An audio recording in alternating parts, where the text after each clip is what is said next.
TV 시청자 여러분 안녕하십니까. 2019년 4월 30일 정오입니다.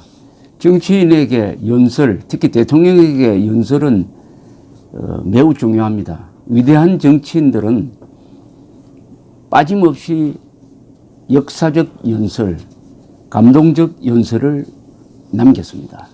우리나라 역사에서도 기록에 남을 만한, 역사에 전할 만한 연설을 남긴 분은 이승만, 박정희 두 대통령 정도입니다. 그런데 최근에 나경원 원내대표가 국회에서 매우 유명한 연설을 한 뒤에 사람이 달라졌습니다. 커졌습니다. 연설을 한 사람을 바꿉니다.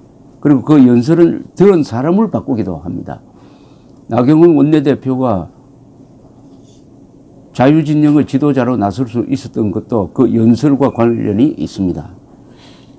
어제 연설은 아니지만은 황교안 대표가 새벽에 쓴 글, 독재 촛불에 맞서 자유민주주의 횃불을 높이 듭시다라는 이 짤막한 글도 앞으로 어떤 파장을 일으킬까 하는 생각을 해보았습니다. 감동적인 연설은 역사를 움직이는 힘이 있습니다. 이제는 5천만 대한민국의 이름으로 좌파 독재에 맞서 저를 하얗게 불태우겠습니다. 2019년 4월 30일 새벽 저희 부르짖음을 들어주십시오. 함께 해 주십시오. 여기에 진정성이 느껴집니다. 어제 패스트 트랙 상정을 막지 못한 직후에 자유한국당이 기가 꺾이지 않고 오히려 전의를 불태우고 있는 모습이 아주 보기 좋습니다. 이 연설로서 역사를 바꾼 사람들이 많지만은 우리와 비슷한 처지를 생각하면은 프랑스를 두 번 구한 샤르르 드골 생각이 납니다. 드골은 1940년 6월에 국방차관이었습니다. 세계 최강의 프랑스 육군이 독일군의 전격전에 걸려가지고 6주 만에 무너지고 말았습니다. 6주 만에 무너지고. 그래서 드골은 런던으로 피해갑니다. 런던에서 저항정부를 만듭니다. 그것을 자유 프랑스 정부라고 합니다. 처칠이 뒷받침을 합니다. 그러나 당시에 드골은 고독했습니다. 외톨이였습니다. 그러나 역사의 짐을 졌습니다. 드골이. 그 뒤 1940년부터 45년 히틀러의 자살로 유럽에서 전쟁이 끝날 때까지 드골이 한 행동은 그야말로 초인적입니다. 어떤 점에서 초인적이냐. 나라가 망한 그 파편을 주워 담아가지고 나라를 다시 재건하는 과정이 얼마나 어렵겠습니까? 더구나 스탈린이나 프랭클린 루즈벨트는 조롱을 했습니다. 드골을 조롱했습니다. 드골이 가진 사단이 도대체 몇 개 사단이냐? 이렇게 묻기도 했습니다. 그러나 드골을 알아준 사람이 처칠이었습니다. 그러나 드골과 처칠 사이는 만나기만 하면 싸우는 관계였습니다. 싸우고 헤어졌다가 다시 만나고 이런 과정을 통해서 결국 드골은 프랑스의 영광을 다시 찾습니다. 패전국이었지만 1940년 6월에 프랑스는 패전국이 되었지만 1944년 8월에 파리가 연합군으로부터 수복될 때는 그 파리의 프랑스 레지스탕스 기갑 사단을 이끌고 들어간 사람이 드골이었습니다. 그때부터 프랑스는 전성국으로 바뀝니다. 드디어 UN 안전보장 상임이사국 5개 나라에 들어갑니다. 그리고 패전 독일을 분할 점령하는 4개 나라, 독일을 분할 점령하는 나라가 미국, 소련, 영국, 여기에 프랑스가 들어갑니다. 전성국으로 바뀌어버렸습니다.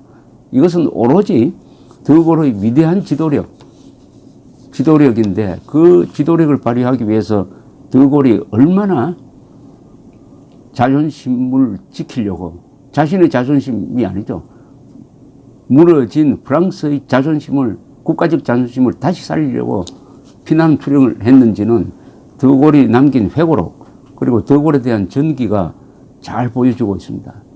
저는 이 이승만과 드골이 그런 점에서 참 비슷한 사람이라는 느낌을 받습니다. 드골은 전성국으로 만든 이후에 현실 정치판에서는 그렇게 성공적이지 못했습니다. 일시 은퇴했다가 다시 조국이 부를 때 알제리 독립 문제로 프랑스가 두동강이 나고 내전 상태로 들어가려고 할 때 다시 국민이 불러서 헌법을 바꾸고 제5공화국을 만들어냅니다. 대통령 중심제. 오늘날 프랑스의 안정과 번영은 드골이 1958년에 만든 이 제5공화국 헌법과 직결되어 있습니다. 더구나 그 뒤의 프랑스의 정치 주류는 드골리즘이었습니다. 이 드골이 역사의 전면에 등장하는 연설이 있습니다. 1940년 6월 18일 BBC 방송을 통해서 한 연설입니다. 이때 연설을 하도록 허가를 해준 사람이 윈스턴 처칠 수상이었습니다. 영국 외무부에서는 반대를 했습니다. 너무 이렇게 하면은 프랑스의 패탕 정부를 자극을 해서 영국에 적대적으로 나오게 할 가능성이 있다. 그러나 처칠이 연설을 하도록 했습니다. 이 연설이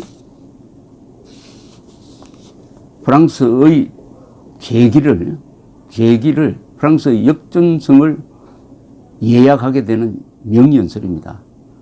이 연설을 제가 한번 영어로 번역된 걸 다시 제가 번역한 게 있으니까 소개를 해드리겠습니다. 1940년 6월 18일입니다. 오랫동안 프랑스 군의 수뇌부에서 일했던 지도자들이 정부를 구성하였습니다. 우리 군대가 패배하였다고 주장하면서 그들은 이 정부는 적대 행위를 중단하려는 목적을 가지고 독일과 협상을 시작하였습니다. 우리가 기계화된 적의 군사력에 의하여 육상과 공중에서 압도되었고 지금도 압도당하고 있다는 것은 명백한 진실입니다. 우리의 병력이 부족해서라기보다는 독일군의 탱크와 비행기와 전술이 우리 군대를 퇴각하도록 만들어냈습니다. 우리 지도자들을 공경으로 몰아넣은 것은 독일의 탱크, 비행기, 전술이 만들어낸 기습의 효과였습니다. 그러나 모든 게 끝장일까요? 우리가 모든 희망을 버려야 할까요? 우리의 패배는 최종적이고 구제불능인가요? 이런 질문에 답하겠습니다. 아니요. 아닙니다. 내가 모든 사실을 아는 입장에서 말한다면 프랑스의 대의는 패배하지 않았다고 말하고 싶고 저를 믿어주시기 바랍니다. 우리를 패배시킨 바로 그 요인들이 어느 날 우리를 승리로 이끌 것입니다. 왜냐하면 이걸 기억하십시오. 프랑스는 홀로 쓴 게 아닙니다. 프랑스는 고립되지 않았습니다. 프랑스의 뒤에는 광활한 제국이 있고 우리는 제해권을 장악하고 싸움을 계속하는 대영 제국과는 같은 대의로 손을 잡을 것입니다. 영국과 마찬가지로 프랑스는 미국의 엄청난 산업 자원을 제한 없이 사용할 수 있게 될 것입니다. 이것은 불운한 우리나라의 한전된 전쟁이 아닙니다. 이 싸움의 결과는 프랑스 전역으로만 결정되지 않습니다. 이것은 세계전쟁입니다. 실수가 많았고 늑장도 부렸으며 말할 수 없는 고통이 있었지만 이 세계가 장차 우리의 적을 파멸시킬 모든 수단을 갖고 있다는 사실은 확실합니다. 지금 우리는 우리를 덮친 기계화 부대의 거대한 중량에 의하여 붕괴되었지만 더 강력한 기계화 부대가 우리를 승리로 인도할 미래를 내다봅니다. 세계의 운명이 여기에 달렸습니다. 나 더골 장군은 런던에서 영국 영토에 있거나 있게 될 모든 프랑스 장교들과 남자들, 무기를 가졌거나 갖지 않았거나를 불문하고 여러분들에게 호소합니다. 영국 영토에 와 있거나 장차 오게 될 군수공장의 기술자와 숙련공들에게도 호소합니다. 나와 연락합시다. 어떤 일이 있어도 프랑스 저항운동의 불꽃은 죽지 않아야 하며 죽지 않을 것입니다. 어떻습니까? 이 짤막한 연설에서 드골은 첫째, 대의는 살아있다. 프랑스의 대의는 살아있다. 프랑스의 대의는 바로 인권, 박애, 뭐 이런 거죠. 그것은 인류 보편의 가치와도 통합니다. 프랑스의 대의는 살아있다고 아주 도덕적 우위를 강조를 합니다. 두 번째는 현실을 그대로 이야기를 합니다. 독일군의 우수한 정격작전, 특히 비행기와 탱크를 결합시킨 정격작전에 졌다. 이 말을 한 드골은 사실은 이 정격작전에 대한 이론서를 쓴 사람입니다. 프랑스에는 무시되었지만은 독일에서는 드골이 쓴 책을 가지고 교리를 삼았다는 이야기가 있습니다. 드골은 탱크는 분산시키면 안 되고 기갑부대 형식으로 만들어야 한다. 손가락을 펴면 힘이 없지만 주먹을 쥐면 힘이 생긴다. 이 교리를 바로 나치 독일은 기갑 군단을 만들어서 적용을 했습니다. 그것을 이야기하는 것입니다. 그렇게 해서 진 이유를 솔직하게 깨놓습니다. 그러면서 앞으로 이길 이유에 대해서도 설명을 합니다. 아직도 프랑스의 식민지 남아있다. 영국과 손잡고 있다. 영국이 제해권을 쥐고 있다. 그리고 미국 엄청난 산업력을 갖고 있는 결국 미국도 참전하게 될 것이다. 그렇다면 우리가 질 수가 없다. 이런 이야기입니다. 그러면서 자신의 비전을 밝힙니다. 영국에 그때 많이 프랑스 군대가 와 있어요. 왜 와 있었느냐. 덩케르크에서 철수하면서 10만 명의 프랑스 군인들이 영국에 와 있었습니다. 그 프랑스 군인들에게 우리와 손잡고 레지스탕스 운동에 참여하자. 이렇게 호소를 합니다.